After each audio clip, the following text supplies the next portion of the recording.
I think what you have to do is look at what Donald Trump has said or done in his past to try to figure out what he will do in the future.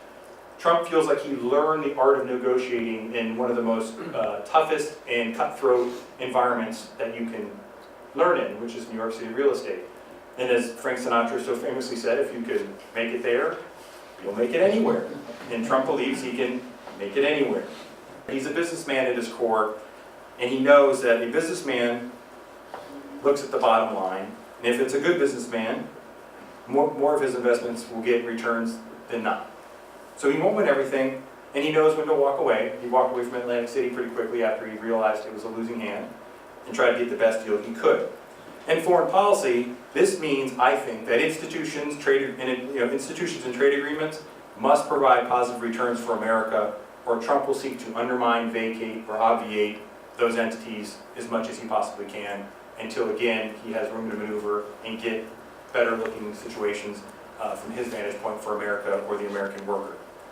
With all you said about Trump creating space, which I have a lot of sympathy for, in the sense that Reagan did a similar thing, but do you believe that a man with this moral fiber, or the lack of moral fiber I should say, is indeed the right man to lead that process? Because he's not a typical politician, the voters who supported him gave him a far longer leash than a typical politician would get.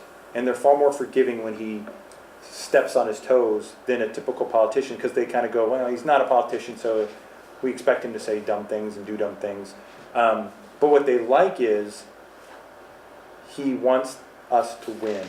And, you know, you can't land in an American airport and within minutes there's not a sports game on one of the TVs as you're passing by. People are wearing their hats for their baseball, basketball, football, college pro, you name it.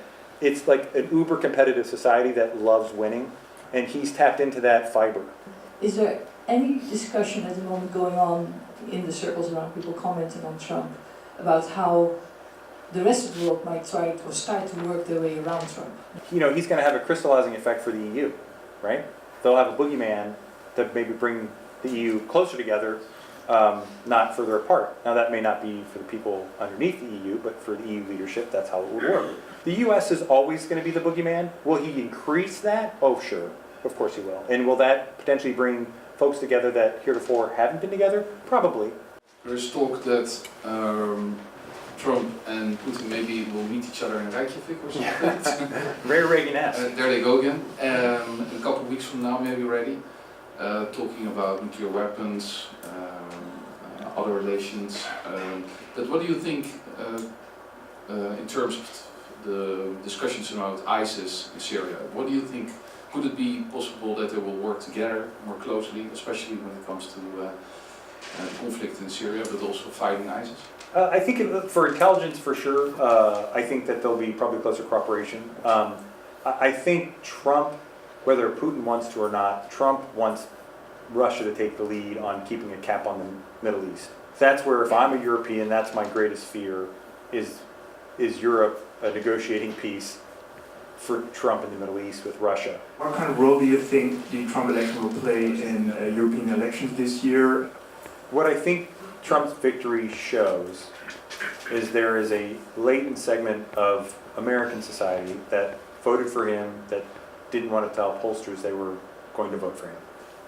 I would be a bit worried if I were the folks hoping Wilders does not do well. But the current in the West is for these anti-establishment entities, whether that's the EU or Washington, D.C., whatever it might be. And that current's not done running its course yet. The reality is that Obama entered office with little experience but high expectations. He leaves office with a world in far worse shape than what he inherited from Bush, many of us believe.